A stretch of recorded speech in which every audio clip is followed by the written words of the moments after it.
Mesdames, Messieurs, ouvrons ce point de l'économie avec l'actualité douanière pour souligner que le directeur général des douanes a opéré plusieurs sorties les 18 et 21 septembre dernier.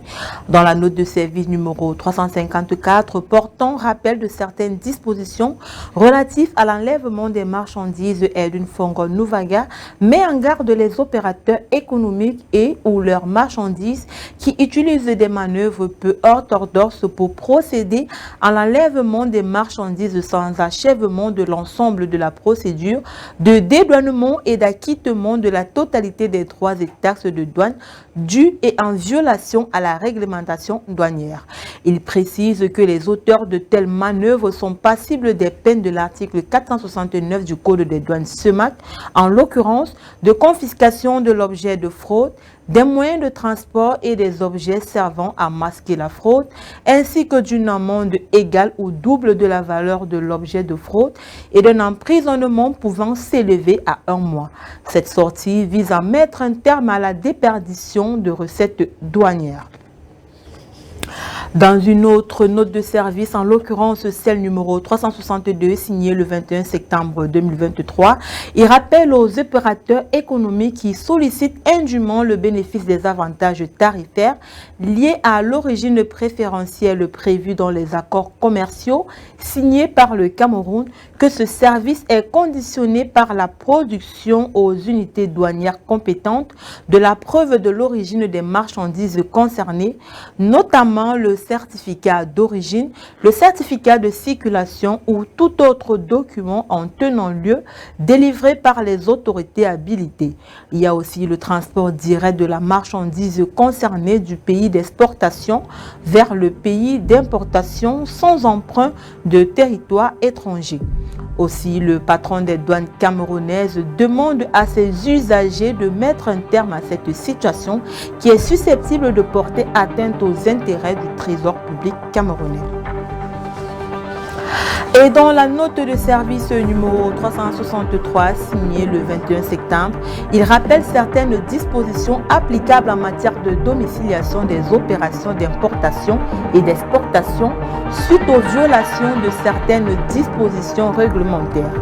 Aussi a-t-il tenu à dire aux services et aux usagers que les dispositions combinées des articles 53 et 63 du règlement de la SEMAC du 21 décembre 2018 obligent les opérateurs et les exportateurs de biens portant sur un montant égal ou supérieur à 5 millions de francs CFA à procéder au préalable à la domiciliation de là ou des transactions concernées auprès d'un établissement de crédit, à l'exclusion des opérateurs qui en sont dispensés par l'article 14 de l'instruction numéro 007/GR du 2019 du 10 juin 2019 portant les conditions de modalités de déclaration de domiciliation et de règlement des importations de biens et services. Eu égard de ces dispositions, le directeur général des douanes, Edwin Fongo Nuvaga, a rappelé aux importateurs et exportateurs qu'ils sont tenus de produire au bureau des douanes compétents les justificatifs de domiciliation bancaire couvrant les dites opérations de l'enregistrement des déclarations en détail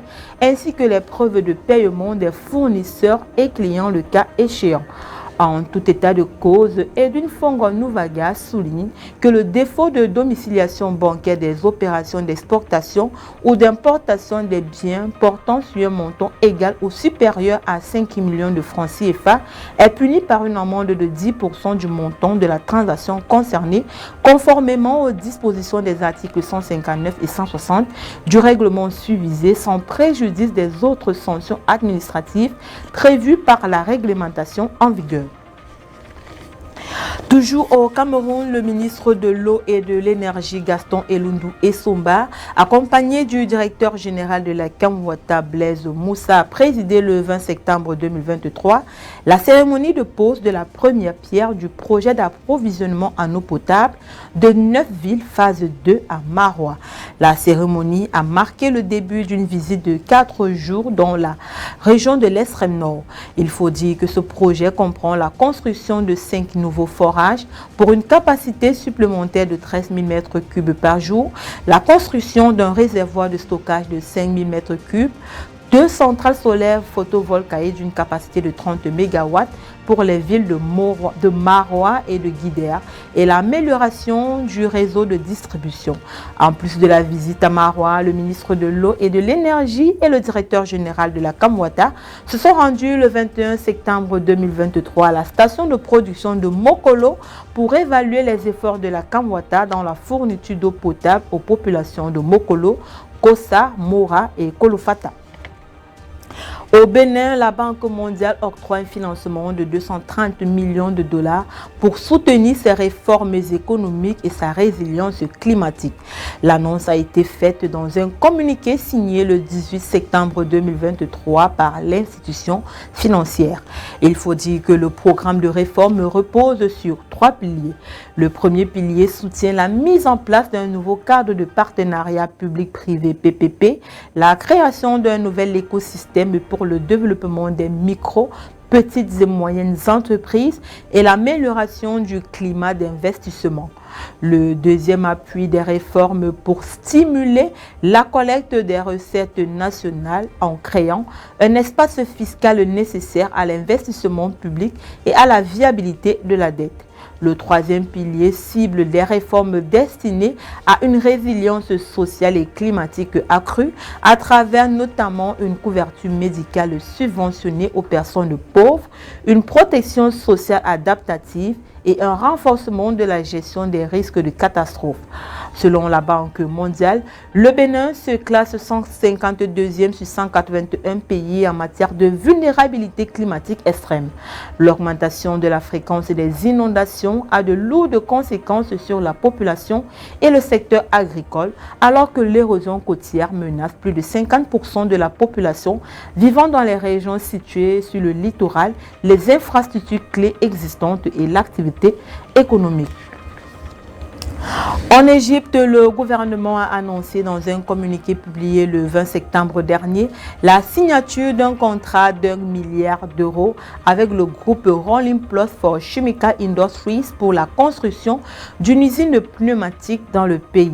Implanté dans la zone industrielle d'Ensokna sur une superficie totale de 400 000 m², le site industriel aura à terme une capacité de production annuelle totale de 7 millions de pneus destinés aux voitures de tourisme et aux véhicules de transport léger et lourd. Le groupe Rolling Plus for Chemical Industries, dont les actionnaires sont des sociétés égyptiennes, saoudiennes et chypriotes, prévoit de construire l'usine en 3 phases. La première phase verra la construction de lignes de production de pneus pour le segment des voitures de tourisme et des véhicules légers avec une capacité annuelle de 2,5 millions d'unités, dont 50% seront écoulés sur le marché local. La deuxième phase permettra l'augmentation de la capacité de production des pneus pour les véhicules légers avec la fabrication de 3,5 millions de pneus supplémentaires par an, dont 40% seront vendus sur le marché égyptien.